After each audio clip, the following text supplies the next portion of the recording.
Hello students, अब हम लोग मुख्यमंत्री के बारे में जानेंगे। इससे पहले हम मंत्रिपरिषद के बारे में जान चुके हैं।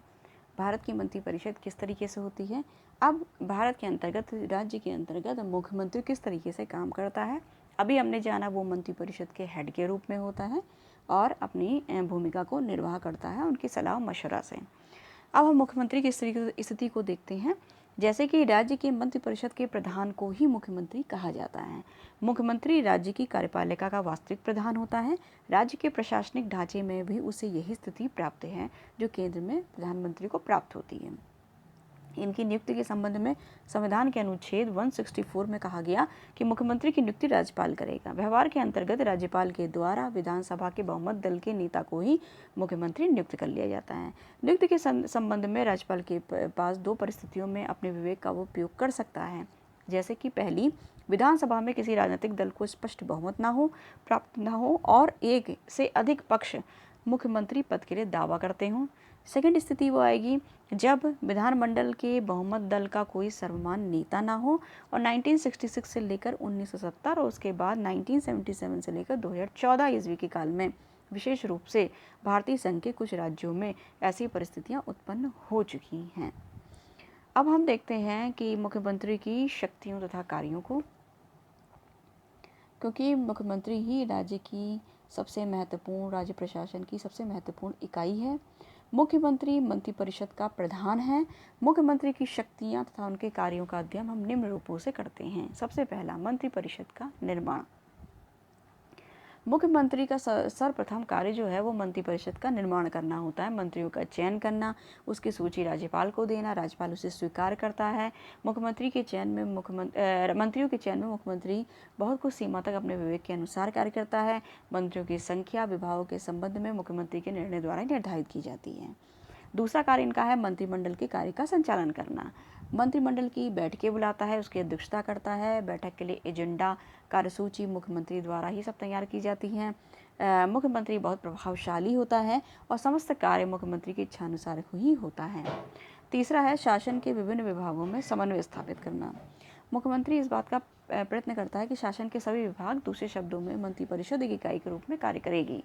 यदि मंत्रिपरिषद के दो या अधिक सदस्यों में से किसी में मतभेद उत्पन्न हो जाता है तो उसके द्वारा इन मतभेदों को दूर करके सामंजस्य स्थापित करना, विभिन्न विभागों को आदेश निर्देश देने का कार्य किया जाता है।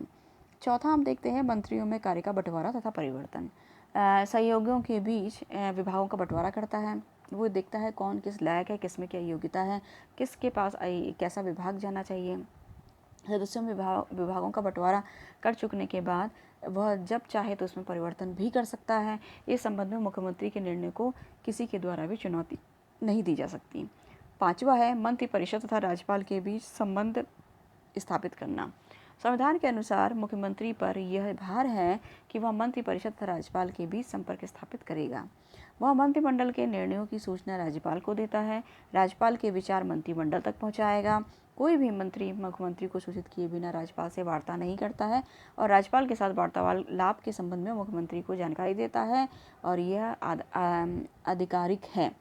मतलब हम ये कह सकते हैं कि मंत्रिपरिषद और राज्यपाल के बीच ये एक मध्यस्थ या मीडिएटर की भूमिका का निर्वाह करता है। अब इसके अतिरिक्त हम छठे पॉइंट को देखते हैं, विधानसभा का नेता। विधानसभा के नेता के लिए मुख्यमंत्री का ये दोहरा व्यक्तित्व होता है। एक और तो यदि वह शासन का प्रधान है तो दूसरी ओर विधानसभा का नेता भी है। विधानसभा के नेता के रूप में उसे कानून के निर्माण के क्षेत्र में महत्वपूर्ण स्थिति प्राप्त होती है। बहुत कुछ सीमा तक कानून निर्माण कार्य उसकी इच्छा अनुसार से संपन्न होता है। विधानसभा के नेता के रूप में वह राज्यों को विधानसभा भंग करने का परामर्श भी दे सकता है।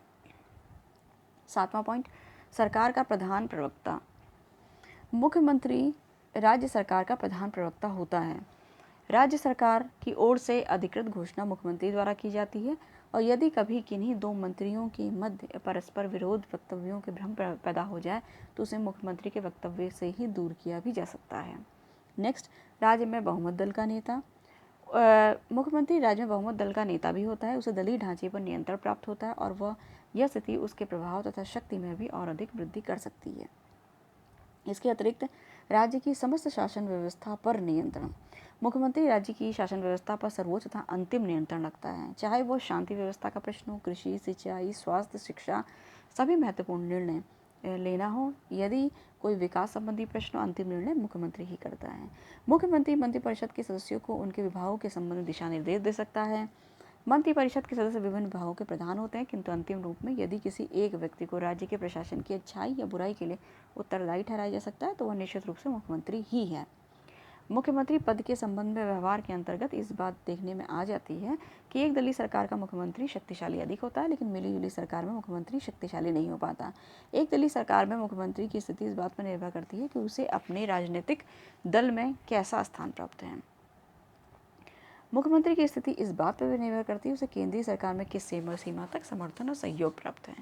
मुख्यमंत्री राज्य के शासन का प्रधान है, किंतु किसी भी रूप में उसे राज्य के शासन का तानाशाह नहीं कहा जा सकता।